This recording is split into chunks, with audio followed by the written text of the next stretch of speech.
Welcome to NarrativeNook audio tales where enchanted stories come to life. If you enjoy our stories, please subscribe, like and share to support our channel. Enjoy listening. Nicole nodded. That's very much possible. Damien had been refusing to spill the beans on what he had been up to for a few days now. If anything, he seemed to be stalling, buying himself more time along the way. This had led them to wonder what he was actually hoping to accomplish by stalling. Was he expecting someone to come to his rescue? With the very same school of thought crossing Nicole's mind, she narrowed her eyes and asked, "Where is he?" "I don't know, and Patricia didn't say anything either," Lulu carefully replied. "What are you worried about?" "I need you to caution Patricia and tell her to be on guard. It's possible that Damien is waiting for someone to rescue him," Nicole ordered. Initially, Damien had made a few attempts at fleeing, only for Patricia to thwart all of them. Since then, he had remained silent, and such silence from him was a dead giveaway that he planned his exit. Having realized it herself, Lulu frowned and nodded. "All right, I will inform Patricia." "Good," Nicole replied, trusting that Patricia would handle it well. "I'll call her now," Lulu said before hurrying out of the office. After exiting Nicole's office, Lulu took her phone out and gave Patricia a call right away. "Hello." Patricia's voice blared out in reply, and that was when Lulu relayed Nicole's message to her. "Okay, got it," Patricia replied and hung up. Lulu then pocketed her phone and returned to Nicole's office with a grim look on her face. On the other end, Patricia's gaze was dark and intense as she held her phone firmly in her grip. "What's wrong? What happened?"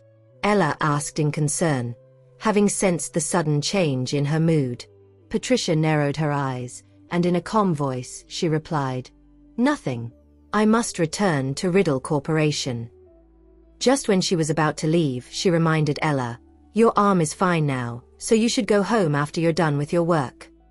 Not buying Patricia's assertion that everything was okay, Ella asked, "Are you sure everything's fine?"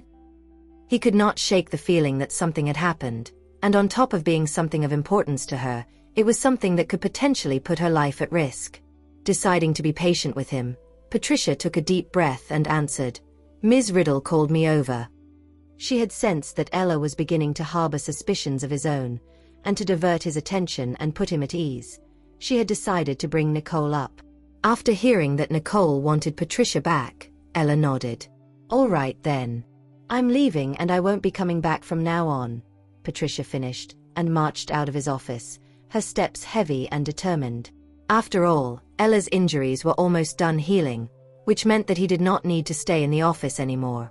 It was time for him to return home and get some proper rest.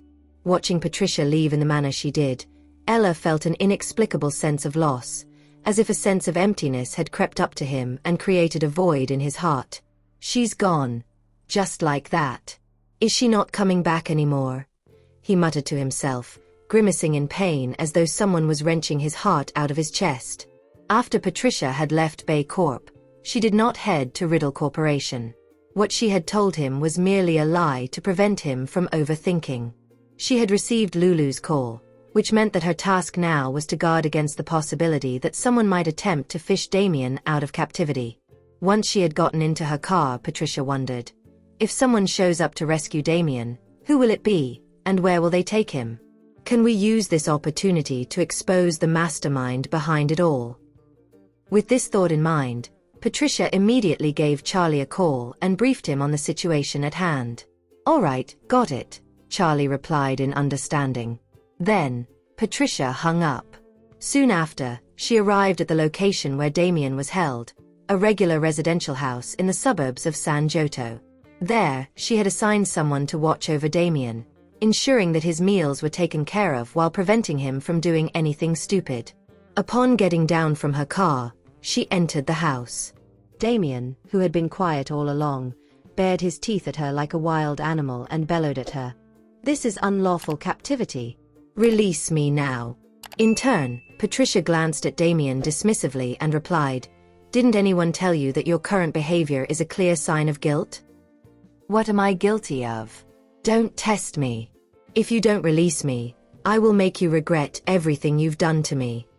Damien threatened through gritted teeth. "All right, I'd like to see you try," Patricia said and sauntered out of the house, calm as she had been when she got in. The person in charge of watching Damien followed suit, and in a low voice, he asked, "Captain?" "He is still refusing to spill." "It doesn't matter. I don't need him to say anything now." Patricia snorted, her voice tinged with cold indifference. "Captain, is there a new plan?" the man in black asked in a hushed voice. "Tonight, you're going to release him. Let him go." After devising her new plan of action and giving the man a complete rundown of it, Patricia darted the house one last glance, her eyes dark and cold. Then, she whirled around, got into her car, and sped off. The two men in black exchanged a mutual glance, both showing great determination and resolve. Although the plan Patricia had crafted was a somewhat risky one, it would indeed be effective if they could pull it off. The next day, the sun was bright and warm as it emerged from the horizon, giving the clouds its distinct golden gleam against the blue backdrop of the morning sky. But beautiful as the day seemed, Nicole's day would not begin on a similar note. As soon as she arrived at the headquarters, Lulu ran up to Nicole, her breath heavy and her face pale. "Patricia is missing." "What?" Nicole frowned. "How could this happen? Damien escaped last night, and Patricia went missing." Lulu trembled, anxious and tensed up. She did not know the full story as this was all the information she had. "And there's no way to contact her?" Nicole's eyes darkened as a figure of a person flitted in her mind.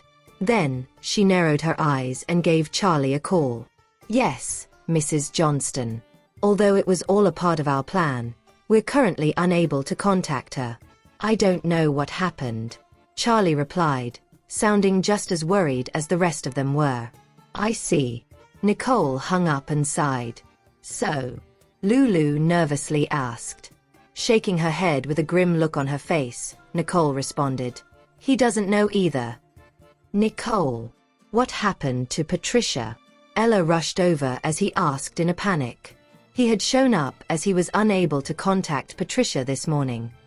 He was worried, because there was no circumstance in which she was unreachable, even though she had returned to Riddle Corporation. To make things worse, her apartment was empty.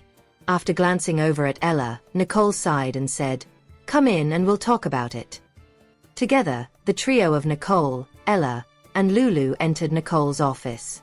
"Patricia went on a mission, but for some reason, we can't contact her now," Nicole explained to Ella. "Does that mean she's in danger?" Ella asked. "Even if she's on a mission, she should not be unreachable." "We're not sure for now." Nicole shook her head, not knowing the answer to the question herself.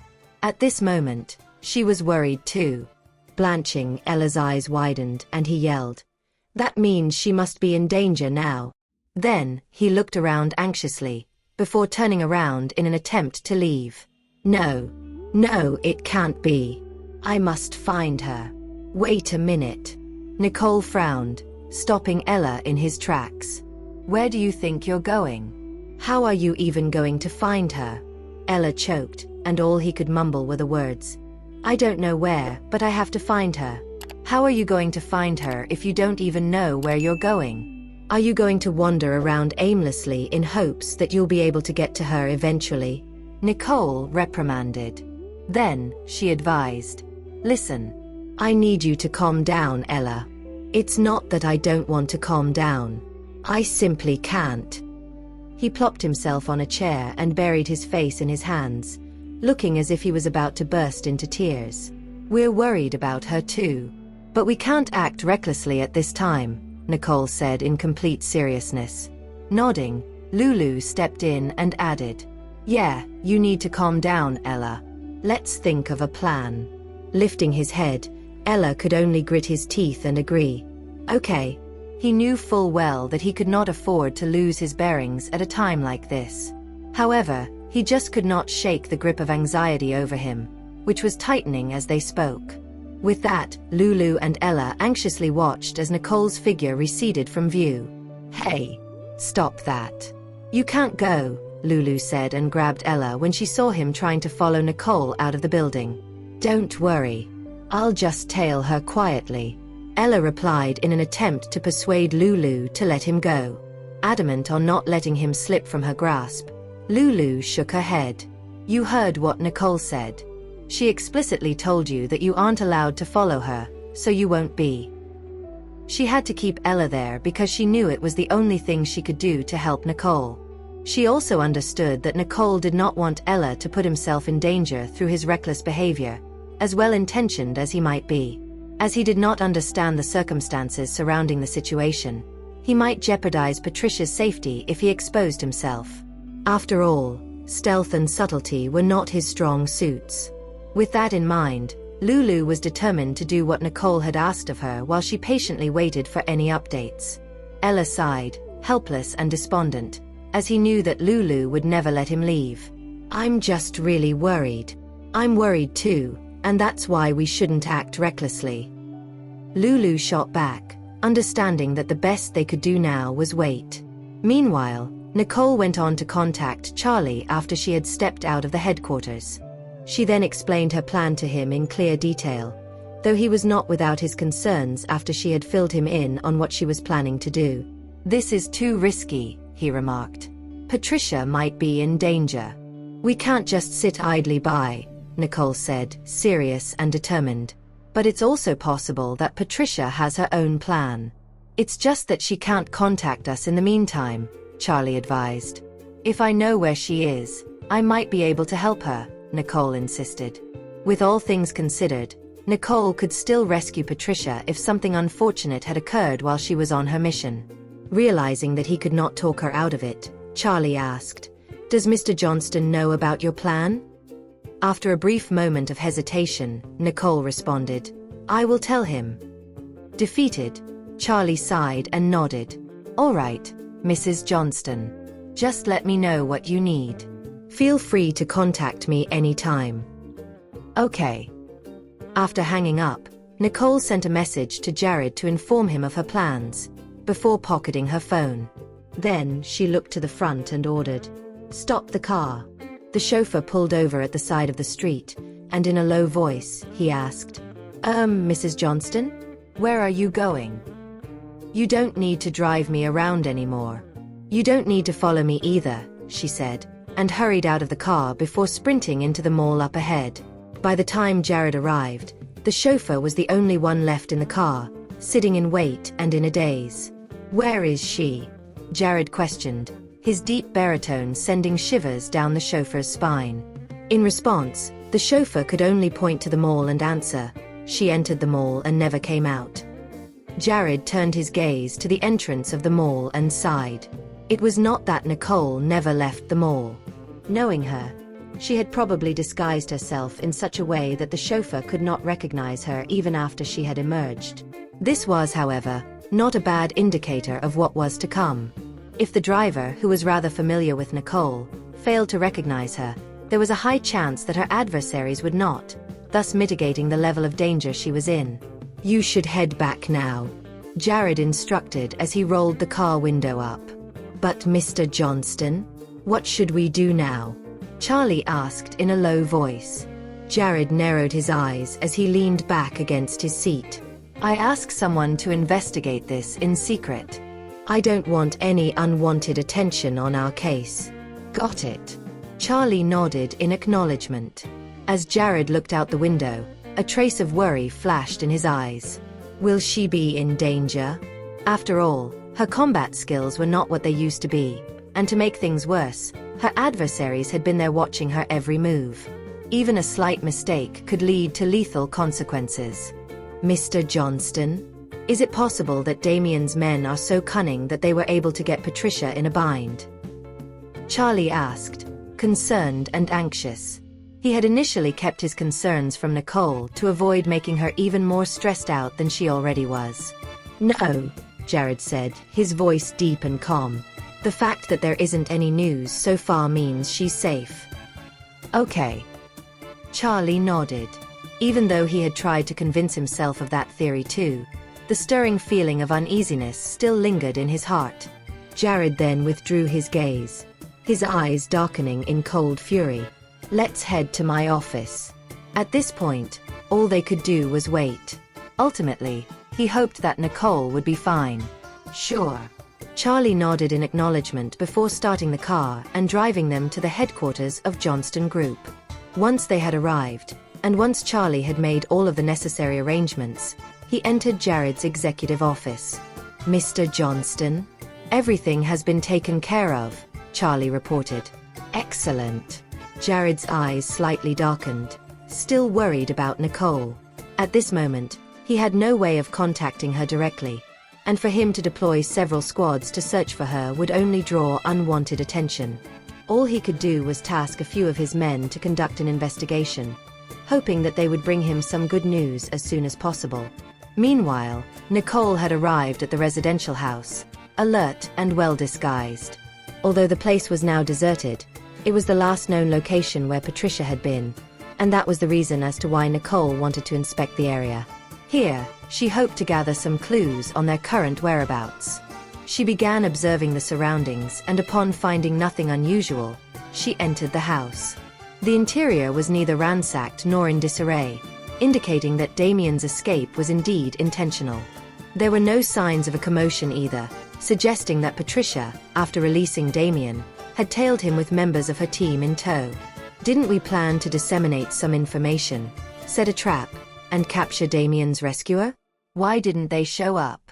That's probably why Patricia switched the plans so suddenly at the end," she thought, her brow furrowing in concern. As things stood, it seemed very likely that Patricia had indeed left to track Damien. However, there was still no news from her, leading Nicole to wonder if Patricia had made a very important discovery, or if she had been captured. While she was lost in thought, Nicole suddenly spotted a marking on the wall near the front gate. Upon walking over, she realized that it was a sign Patricia had left her, allowing her to finally breathe a sigh of relief. As it turned out, Patricia had indeed decided to abandon the old plan to track Damien instead. Upon careful examination, she found a long trail of markings leading her to a certain direction, and after following them for a minute or two, she discovered that all of the signs pointed to a mountain in the distance. Have they entered the mountains? She wondered. Nicole then took her phone out of her pocket, and after a second of hesitation, she sent Jared a message. "I'm safe. They've probably entered the mountains. I'm going over there to have a look." "Be careful," Jared quickly replied. But as she was about to put her phone away, Jared sent another message. "Don't turn your phone off. If you don't contact me, I won't contact you. Okay." Nicole smiled and placed the phone back. She then hurried off to the mountain pass about a mile from where she was standing. Initially, she had turned her phone off because she was worried that her cover would be compromised if someone called her, alerting her enemies to her presence. Now that she understood Jared's concerns, she had decided to leave her phone on, though with her caller tune and notification beeps silenced. After all, it would be easier for her to get help if she kept it on. A warm and fuzzy sensation radiated from her heart as she let out a deep breath. Then, with her eyes burning with determination, she entered the mountain pass, following all of the signs Patricia had left her. The further in she went, however, the darker and more forested the surroundings became. She looked ahead, her eyes piercing the darkness. Judging from the elevation she was at, she figured that the cliff might not be too far from where she stood. Midway, Nicole stopped and pondered if there was still a way ahead. She was wondering why Damien and the rest of his entourage had chosen to hold themselves up in a place that was so isolated and claustrophobic. All of a sudden, she heard some rustling noises emanating from the thick, lush vegetation before her. Startled, she darted off the trail she was on and hid herself behind the thicket to her right. And there, she carefully observed the movements of the silhouettes ahead. "Let's stay here for a few days. We can leave once things have simmered down," a man said with a hint of caution in his voice. "Why don't we just leave now?" another voice asked. Upon hearing the second voice, Nicole's eyes widened. "Isn't that Damien?" Patricia was following him. But why isn't she here? Nicole wondered. As their footfalls grew louder, Nicole crouched over and looked through the gaps in the thicket, trying not to place herself in their direct line of sight. As expected, two figures emerged from the grove up ahead, of whom one was Damien. They were strolling along the pathway as they conversed, shooting bullets of glances behind their shoulders every now and again to ensure that they were not being followed. "Do you think we've really shaken that woman off?" Damien asked, sounding a little worried. "Valo is keeping an eye on her. She won't have her way with us," the other man assured. However, Damien still seemed uneasy as he remarked, "She's quite formidable, you know." "You have nothing to worry about, because Valo is more than capable of taking care of her," the man asserted. "Let's go. With Valo distracting her, we can take this opportunity to get into hiding." "Okay." Damien agreed, and followed the other man around a corner. Then, they disappeared from sight. What they failed to realize was that someone had managed to track them here. After Nicole had gotten a bead in the direction which they had taken, she went after them, moving in a half-crouch with her back lowered so as to muffle her footfalls. Based on what she had gathered from their conversation, it was evident that this individual by the name of Valo was not someone she should trifle with. In all likelihood, he was skilled in combat, stealth, and mind games. With that in mind, Nicole quickened her pace until she could hear a commotion up ahead. Judging by the sound of grunts and yells, Nicole figured that they came from Patricia and Valo, who must be locked in combat.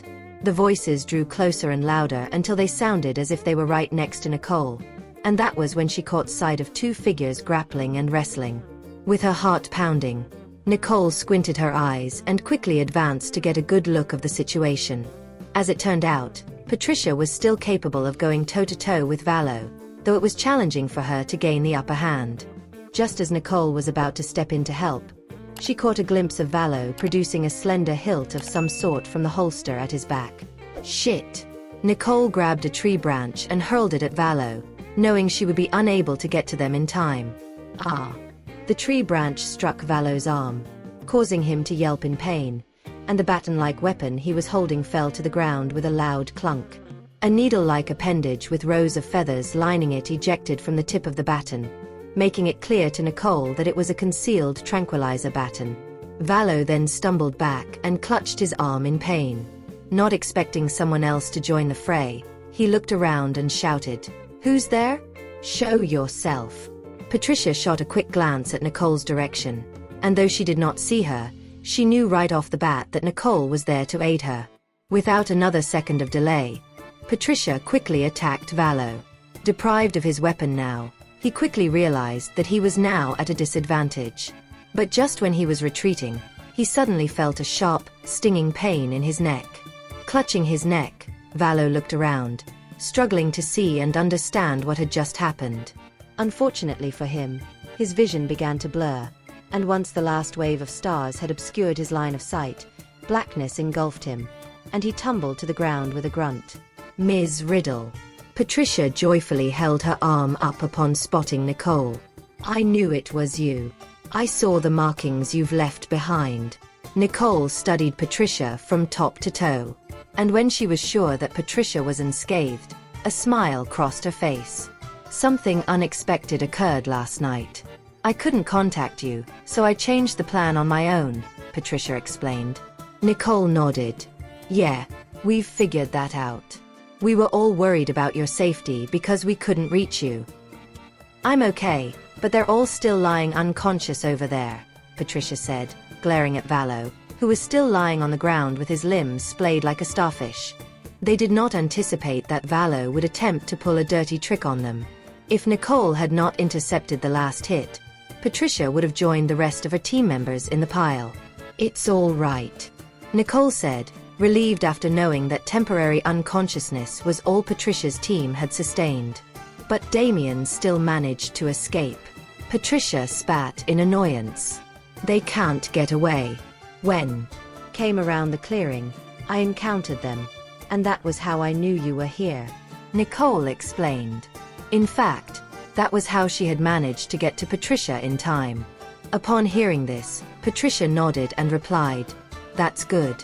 I'll go after them now. Leave a mark for Charlie first. I'll accompany you after that," Nicole said, leaving a mark on one of the tree trunks before following Patricia to one of the caves in pursuit of Damien. While they were on their way, Patricia proceeded to detail to Nicole everything that had happened last night. Initially, our plan was to let them fall into our trap. We've even disseminated the news, but unfortunately, our enemies didn't fall for it, so they never ended up entering the yard, Patricia said, before sighing in defeat. Pretty clever of them, huh? Nicole scoffed. Yeah, we were left with no choice. We'd be damned if we missed such a good opportunity to get them, so we've loosened Damien's bonds and allowed him to escape. After that, we followed him and his band of jackasses into the mountains and into their lair. Patricia continued. Nicole nodded. So they didn't actually discover you. They were simply on guard from the beginning. Yes, and because of that, we had to be extra cautious along the way too. Even though there were a few windows of opportunity for us to act, we did not seize them. The goal was to have our enemies let their guards down. We wanted them to think we've lost track of them. If they had acted from the very beginning, Valor would have caught them there, thwarted their attempts to get to Damien, and beaten them to a pulp, ending their mission there and then. Nodding, Nicole narrowed her eyes. They will hole up in the mountains and prepare for their escape after the trail has gone cold. If Damien manages to escape this time, it's possible that he won't ever be coming back. And that's why we mustn't let him go. There are two individuals who have come all the way here to assist him, and they are definitely not people we should take lightly. Patricia gritted her teeth. Her objective now was to capture and bring these two individuals back alive. Whatever it was that Damien had been keeping to himself, these two men would be more willing to let slip. Let's go and take a look. Nicole nodded and continued following Patricia. Nicole and Patricia were not worried about Valo at all. The dosage in that baton was probably sufficient to put a full-grown elephant to sleep for a good few hours. After a short trek, the duo quickly arrived at the path where Damien and the man had taken off to. The deeper into the woods they were, the denser the vegetation became, making it difficult for them to see what was ahead of them clearly. They are hiding here? Aren't they afraid of bears and other people coming after them at night? Patricia snorted in annoyance. It's probably not ideal for them to make their escape now. Otherwise, they should be trying to find a way to leave as soon as possible. Nicole inferred. Patricia frowned. Now that you mention it, I remember that they seemed to be discussing something as they were heading into the caves last night. They were planning to make one last deal or something. However, she did not manage to get a grasp of the details of their conversation. She swore they were definitely planning something, but she could not figure out what it was to be exact. Furrowing her brows, Nicole asked, "One last deal?" "Yes, I think they're up to something much bigger in scale, but I can't figure out what it is for crying out loud. I have a feeling that something is in the works." Patricia narrowed her eyes, serious and grim. Whatever it was, it would not bode well if they succeeded. After a moment of hesitation, Nicole grabbed Patricia by the shoulder and said, "Wait a minute." "What?" Patricia looked around warily. "Let's not rush in trying to find them." Nicole paused and pondered for a moment. If they're really up to something, finding them and getting to them at this moment will be meaningless. "Are you letting them go?" Patricia asked, her brows furrowed in concern. Nicole shook her head. "No. What I'm suggesting is that we should wait for a while longer. Jared and the others should be here soon." She thought it would be better for them to discuss with Jared on how to proceed next. And so, they waited. After about an hour, Jared arrived as she had anticipated, putting a smile on her face. "I knew you would come." Jared's eyes softened when he noticed that she was unharmed and unscathed. He walked over to her, wrapped his hands around hers, and said, "You've been waiting for me, haven't you?" "Yeah." Nicole nodded. "There's something I'd like to discuss with you." "What is it?" Jared asked in a low voice.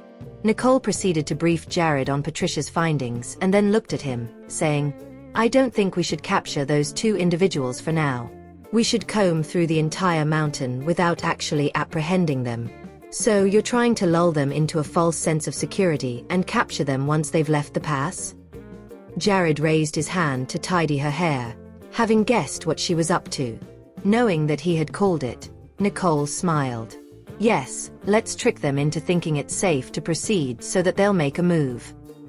If Nicole stormed in and captured Damien as well as his associate now, they might alter their plans, making their efforts next to fruitless. All right. Jared agreed and turned to Charlie. Take care of it. Yes. Charlie nodded.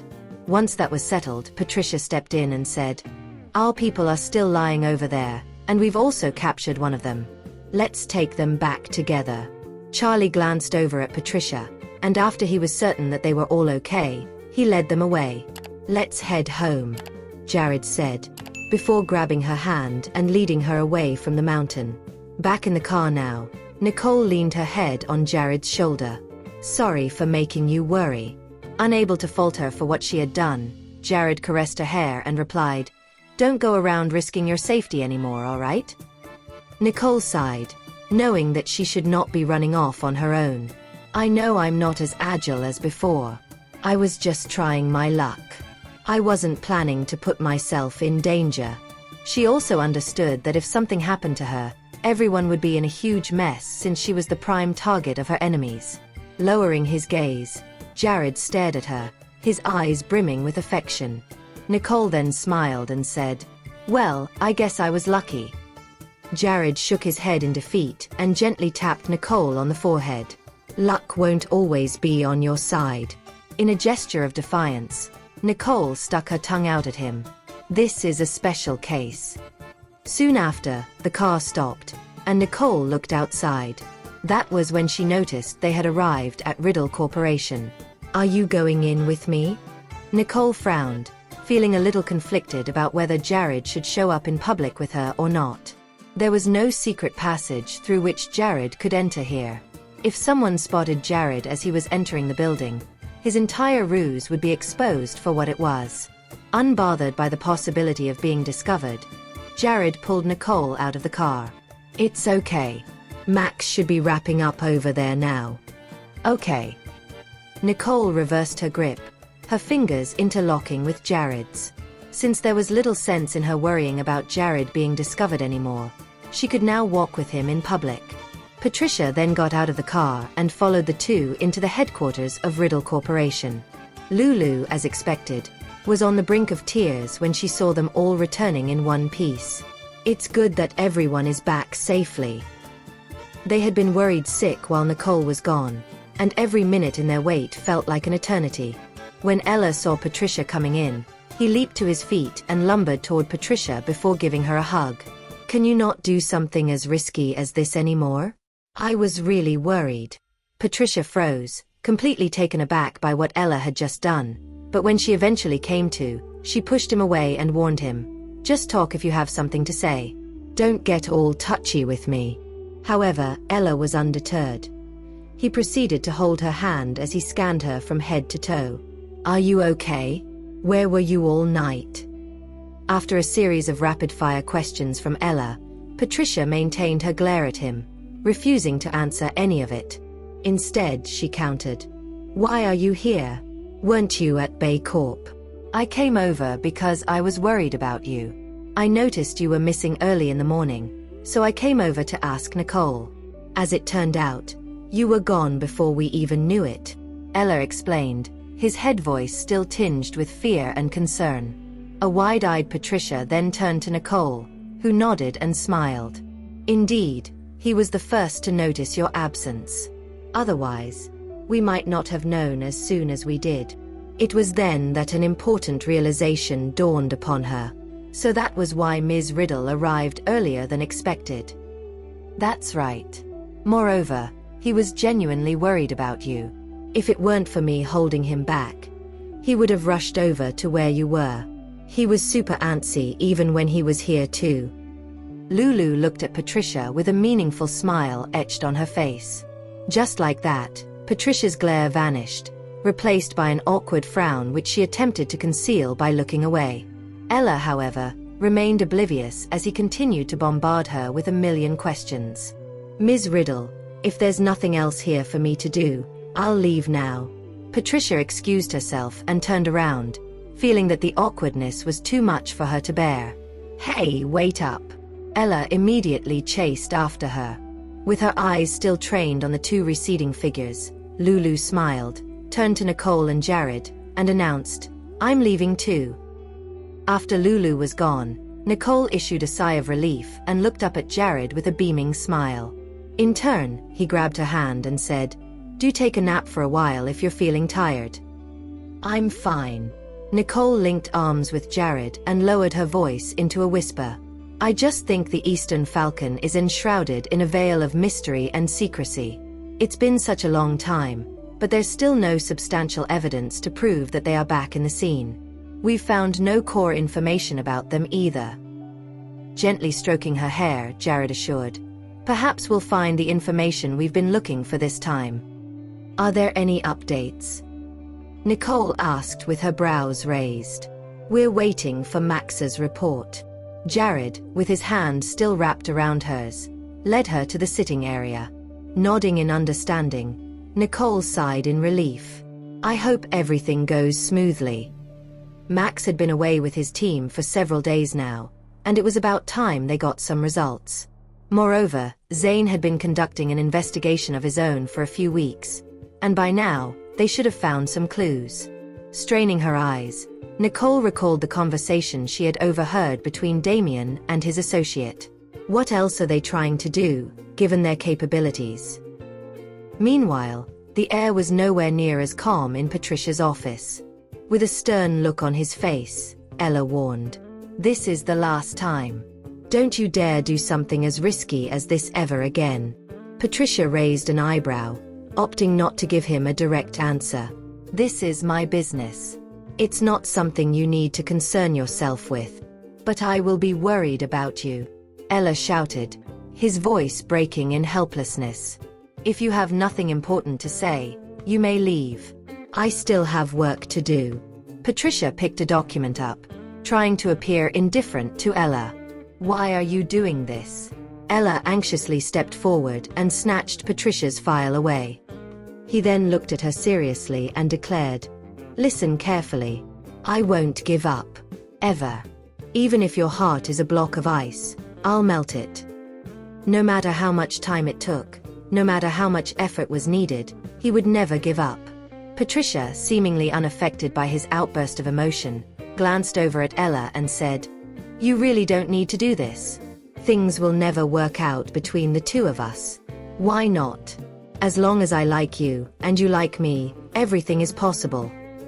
Ella insisted. "But I don't like you," Patricia replied through gritted teeth. Ella was momentarily stunned, but less than a second later, he shook his head. "I don't believe it for a second. I know you care about me." Though her words were cold and mean, her actions, as subtle as they were, indicated otherwise. He knew Patricia had rejected him for a myriad of other reasons, and that was why he was determined to wait it out. What he would never do, however, was give up. Helpless and moved, Patricia massaged her temples and said, "Ella, you really don't need to waste your time on me. With your qualities, getting yourself a girlfriend should be a piece of cake. But you're the only person I want to be with. If I can't be with you, I'd rather remain single forever," Ella stated firmly, his eyes burning with passion and unyielding persistence. Unable to meet Ella's gaze, Patricia blinked and looked away from him. She had taken care of him at Bay Corp for some time now, connoting that she was not completely indifferent to Ella. However, she also understood that certain things in life were destined to be impossible, with the prospect of getting together with Ella being one of them. So she dared not lead him on and give him any hope. Gritting her teeth, Patricia continued to feign indifference. "That's your business. It has nothing to do with me." After saying that, she picked another file up and ignored Ella. Ella looked at Patricia, his eyes wet and heavy in disappointment. At this rate, he could only grit his teeth and say, "All right then. I won't get in the way of your work.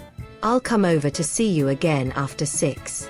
Patricia's lips began twitching fiercely, but as she was determined not to dignify his words with a response of her own, she remained silent and continued to ignore him. Can't he see that I'm deliberately keeping my distance from him? Yet, he still had the gall to say he will come over to pick me up after work. What a pain in the rear. she fumed. Ella walked away, turning back every time he took a step, and once he was out of the door, Patricia finally breathed a sigh of relief.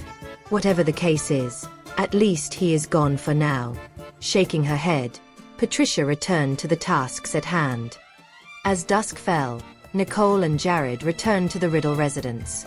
A look of puzzlement crossed Nicole's face the moment she saw a bunch of construction workers leaving, prompting her to ask, "Mom, what are they doing?" "The renovation is in order. We're preparing Stanley's room so that it'll be fit for two," Gloria replied, telling Nicole that everything that had been happening was a matter of course. Taken aback by what her mother just said, Nicole asked, "Are they getting married already? Didn't they say they wanted to wait for some time, and that there was no rush for them to get married?" she wondered. "We're preparing in advance," Gloria replied. "They'll get to decide when they wish to get married." Nicole sighed in confusion. "Well, where will Stanley be sleeping then?" "In Samuel and Spencer's old room. He can choose whichever room he wants to spend his nights in. Anyway, his current room will be renovated. He won't be going back there until he gets married," Gloria explained with a tinge of amusement in her voice. "Mom, we are your married sons. Are we kicked out of the house already?" Samuel, who just so happened to walk in, joked.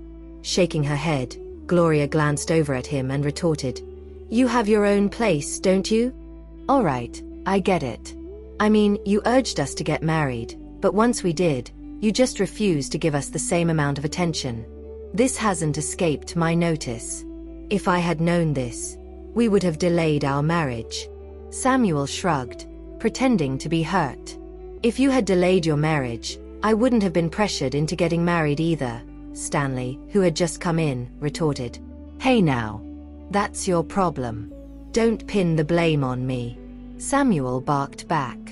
Glaring at the bickering siblings, Gloria scolded them. "Why are you all back today? And what's with all the fighting the moment you entered the house? We heard there's good news at home, so we came over to have a look." Samuel smiled. The others arrived one after another, and once they were all here, they exchanged glances. "Where's Tia?" "She's at the back," Stanley replied. "Wait, you were the one who took them home, so where are the two little ones?" Lulu asked in confusion. Even if Tia had returned to the house at the back where Mrs. Wallace Sr. resided, Nolan and Lonna should have returned by now. If you have enjoyed this story, please like and share so others can see it too. Also hit the subscription button and notification bell so you can be notified on our next release. Thank you for your support. God bless you.